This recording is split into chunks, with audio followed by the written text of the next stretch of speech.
Seguro que has oído unas cuantas veces que los niños bilingües tienen, dificultades a la hora de empezar a hablar porque confunden los dos idiomas o que incluso pueden desarrollar dificultades de aprendizaje cuando empiezan a leer o a escribir o, incluso aquellos que dicen que, pues que esto les puede abocar incluso al fracaso escolar. Bien, vamos a poner en contexto de dónde sale todo esto y a ver qué sabemos a día de hoy según las investigaciones.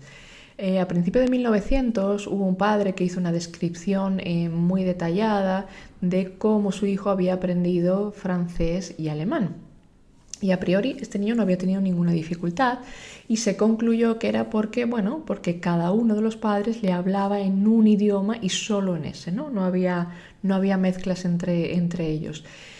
Luego, posteriormente, en los años 30, hubo un autor, Smith, que hizo una serie de estudios y que llegó a la conclusión que aprender más de un idioma, vamos a decir que tensaba de alguna manera la capacidad de aprendizaje del niño y eso conducía pues, a un retraso del lenguaje e incluso pues, a un desarrollo disfuncional.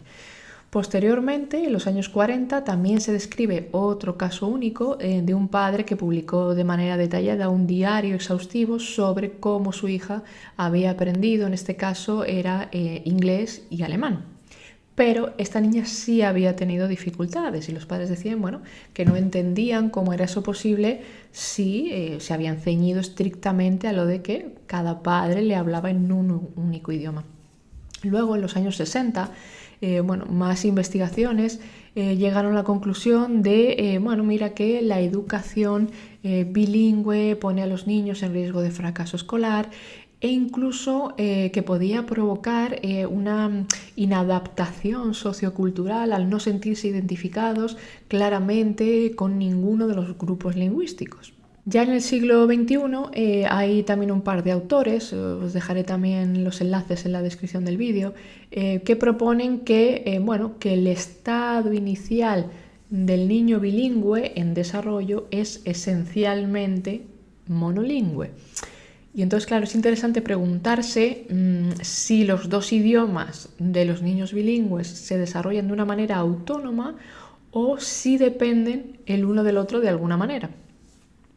Posteriormente hay investigaciones que nos dicen que a lo largo de toda primaria, cuando se ha intentado medir el dominio del lenguaje oral, y aquí estamos hablando de vocabulario receptivo y vocabulario expresivo, parece que hay una brecha entre los niños bilingües y los niños que hablan un solo idioma.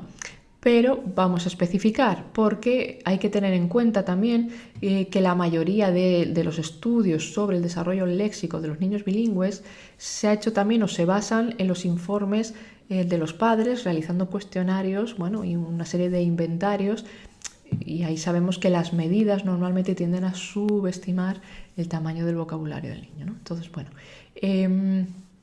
¿qué sabemos más o menos a ciencia cierta? Bueno, las investigaciones hasta hoy lo que nos dicen es que los niños bilingües producen sus primeras palabras casi al mismo tiempo que los niños monolingües. Los niños bilingües, por ejemplo, menores de 3 años, tienen un vocabulario receptivo y expresivo comparable al de los monolingües. Aunque sí es cierto que tienden a tener menos palabras en cada uno de los idiomas a la hora de expresarse. Bien, cuando se ha medido también el lenguaje expresivo, pero ya en niños de primaria, parece ser que los bilingües tienden a tener una amplitud de vocabulario más pequeño que los monolingües, incluso cuando se juntan ambos idiomas.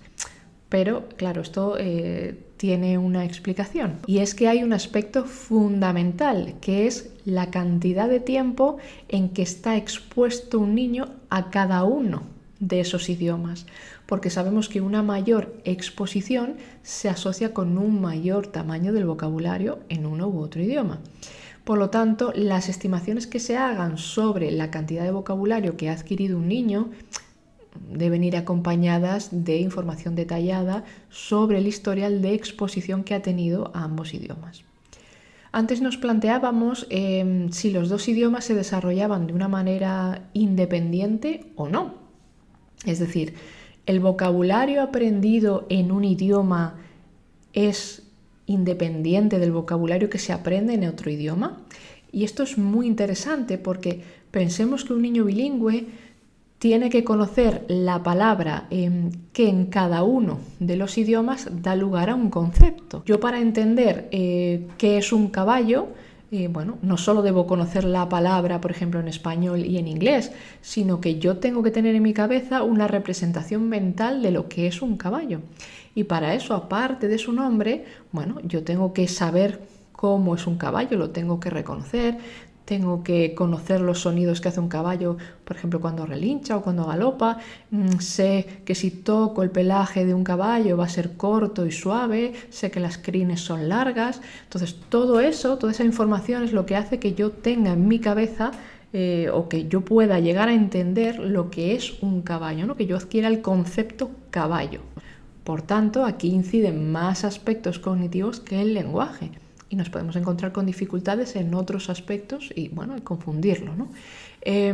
Si nos ceñimos específicamente al lenguaje, parece que los bilingües tienen dos sistemas léxicos o dos sistemas de vocabulario distintos y que, que tienen que cambiar, ¿no?, a través de los dos sistemas, con lo que eso supone a nivel cognitivo, ¿no? Pero vamos a ver que esto no es precisamente malo. Es cierto que los bilingües muestran déficits, es decir, menor capacidad en la recuperación de palabras, por ejemplo, en tareas de fluidez verbal.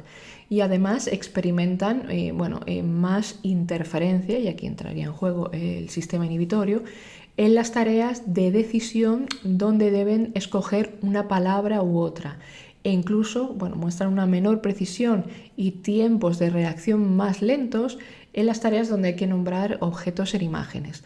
Pero, aunque esto pueda parecer perjudicial, hay estudios que demuestran que el dominar más de un idioma contribuye a lo que llamamos o a lo que se llama la reserva cognitiva.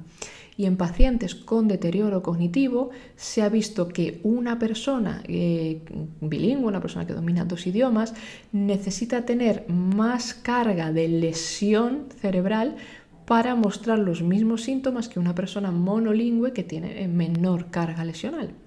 Por tanto, a priori parece que los bilingües mantienen mejor sus capacidades cognitivas y que tardan más años en desarrollar o en llegar a una demencia, ¿no? Precisamente por la estimulación que supone el tener que alternar el uso entre una lengua y otra. La exposición temprana, y temprana es desde el nacimiento, porque un bebé es capaz de categorizar los sonidos de la propia lengua ya a los 8 meses, esa exposición temprana a ambos idiomas por igual es imprescindible, porque además, pensemos en que dicha exposición se suele producir en diferentes entornos y eso va a influir también en que determinadas palabras se adquieran específicamente según el contexto y eso puede reducir esa cantidad de conceptos adquiridos por el niño.